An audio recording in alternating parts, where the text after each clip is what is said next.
Baik, assalamualaikum warahmatullahi wabarakatuh.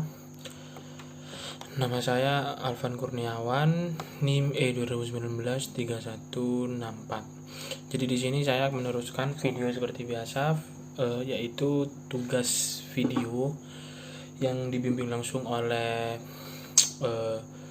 dosen atau Bapak Wadud, mata kuliah Ekonomi Mikro. Jadi sekarang kita akan membahas yang namanya tentang OJK, Otoritas Jasa Keuangan.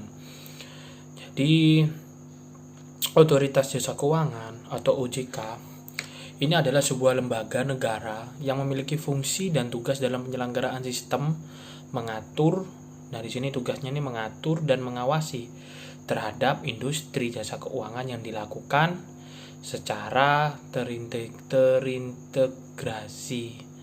Jadi bisa dikatakan OJK ini merupakan sebuah lembaga. Jadi sebuah lembaga keuangan yang dimana ini memiliki fungsi. Jadi memiliki fungsi serta tugas. Yang dimana tugasnya ini mengatur dan mengawasi sistem. Mengawasi sistemnya ini dari apa? Mengawasi sistem dari industri keuangan. Jadi antara lainnya tuh sistem yang diawasi oleh OJK ini yaitu seperti sistemnya perbankan maupun non perbankan. Jadi yang di antara lainnya tuh seperti dana pensiun, sistem dana pensiun, lembaga pembiayaan dan lembaga keuangan lainnya. Jadi OJK ini didirikan oleh negara. Ya, oleh negara yang dimana pelaksanaan dari OJK ini juga telah diaturnya itu pasti dalam undang-undang. Nah, maka dari situ pelaksanaan dari OJK ini memiliki pelaksanaan yang sangat teratur. Nah, lalu selanjutnya itu ada asas-asas dari OJK itu sendiri. Jadi yang dimana asas-asas OJK ini terbagi menjadi 7 di sini. Jadi yang pertama itu asas independensi. Jadi atas asas independensi ini yang dimana maksud dari asas ini yaitu OJK ini dalam melaksanakan tugasnya itu sesuai dengan ketentuan dan pastinya peraturan yang telah tertera dalam undang-undang. Lalu yang kedua asas kepastian hukum.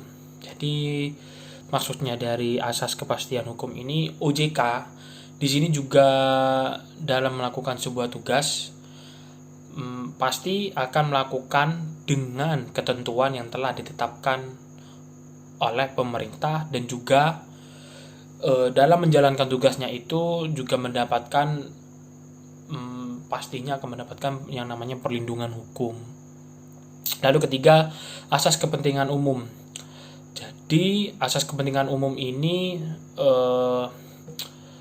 jika di sini itu jika tidak hanya mengawasi jasa keuangan, jadi seperti perbankan saja, namun juga bisa di sini mengawasi dari jasa keuangan non perbankan.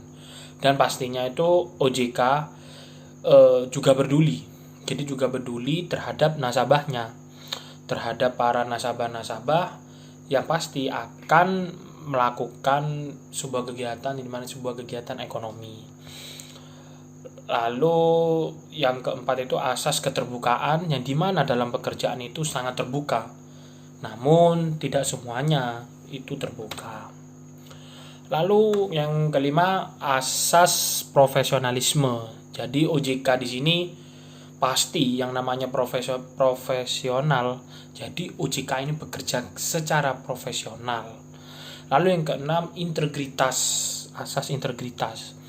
Yang ketujuh asas akuntabilitas. Jadi maksudnya akuntabilitas di sini OJK itu melakukan dalam pekerjaan mereka dengan melakukan tugas yang sudah terencana dan sistem pelaksanaannya itu pasti dilakukan dengan sangat baik dan rapi. Lalu yang selanjutnya yaitu tugas dari OJK itu sendiri. Jadi OJK ini memiliki tugas yang dimana yang pertama itu mengatur dan mengawasi kegiatan jasa keuangan. Jadi yang diawasi itu baik dari sektor perbankan maupun non perbankan. Jadi di sini tugas yang pertama itu mengawasi dan mengatur sistem keuangan yang ada pada sektor perbankan maupun non perbankan. Jadi apakah sistem yang dilakukan oleh perbankan maupun non perbankan itu pasti akan mengikuti dari OJK tersebut yang mengawasi dan mengatur.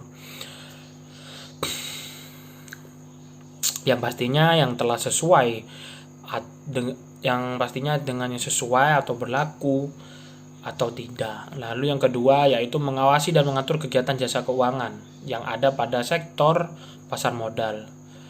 Jadi maksudnya itu mengatur dan mengawasi sistem kegiatan jasa keuangan yang ada pada sektor asuransi, sektor dana pensiun, sektor lembaga pembiayaan, maupun sektor lembaga keuangan yang lainnya.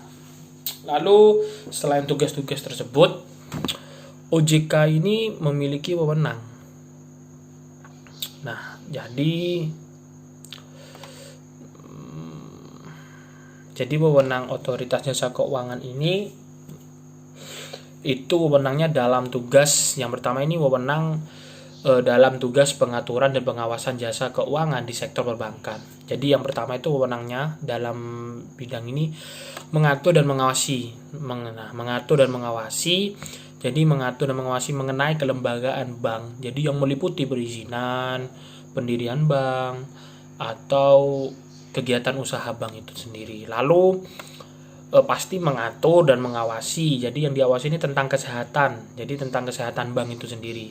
Nah, ini meliputi seperti laporan bank yang berhubungan dengan kesehatan dan kinerja bank itu sendiri. Sistem seperti sistem informasi debitor, pengujian kredit, dan standar akuntansi bank itu sendiri.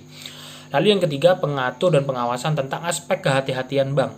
Jadi kehati-hatian ini meliputi ada yang namanya manajemen risiko. Nah, manajemen risiko, lalu tata kelola bank, pemeriksaan bank, dan prinsip mengenal nasabah, dan yang namanya anti pencurian uang. Lalu ada wewenang otoritas jasa keuangan atau OJK dalam mengatur lembaga bank non bank. Jadi mengatur lembaga bank dan non bank. Jadi dilansir dari situs resmi OJK itu sendiri, di sini nih wewenangnya tuh memiliki 6. Jadi yang pertama itu menetapkan peraturan pelaksanaan Undang-Undang Republik Indonesia, ya tepatnya lebih ke nomor 21 tahun 2011 tentang OJK itu sendiri. Yang kedua, menetapkan peraturan perundang-undangan di sektor jasa keuangan. Ketiga, menetapkan peraturan tentang pengawasan di sektor jasa keuangan itu sendiri.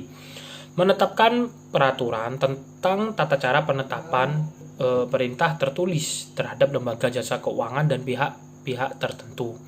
Menetapkan peraturan tentang tata cara penetapan pengelola statuter pada lembaga jasa keuangan. Lalu yang terakhir, di sini OJK ini menetapkan peraturan tentang tata cara. Jadi tata cara pengenaan sanksi, yang dimana sanksi ini sesuai dengan ketentuan peraturan undang-undang di sektor jasa keuangan atau OJK.